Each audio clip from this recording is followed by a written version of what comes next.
Love Island Československo prichádza s novou sériou, tak aká bude táto 5? Nová séria, 5. séria je plná noviniek samozrejme. Nielen, že sme na novom ostrove, máme novú vilu. Boli by sme radi prekvapíme novým začiatkom, netradičným úplne. Máme, myslím si, veľmi vydarený cast tento rok. Nová séria Love Islandu by mala byť ešte trošku vtipnejšia, ešte trošku dynamickejšia a dostatočne sexy.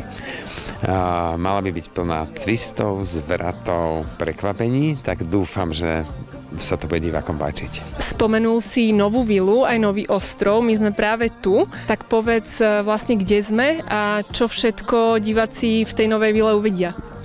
Tak sme na Tenerife, čiže stále sme na Kanárskych ostrovoch, ale na inom ostrove. A prvýkrát 5.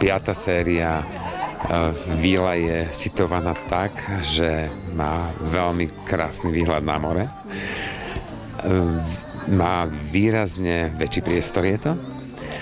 Máme pripravených kopec prekvapení, ktoré budú nielen obsahové, ale aj vizuálne.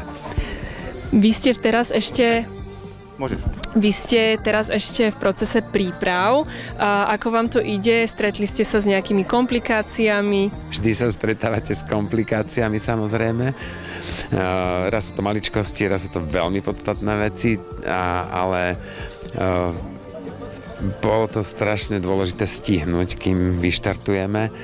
A myslím, že sme to stihli, čo bolo asi najviac tlačil čas, takže vďaka všetkým, ktorí sa podielali na tom, že to dnes vyzerá tak, ako to vyzerá. Na toto sa musím dopýtať, tak za koľko ste to museli dať dokopy? Bol to mesiac. Takže mesiac, 5 týždňov v podstate. Intenzívne sa pracovalo už predtým, také tie hrubé prípravy a tak ďalej, ale naozaj kompletný set, tak ako ho vidíme dnes, je vlastne za mesiac realizovaný.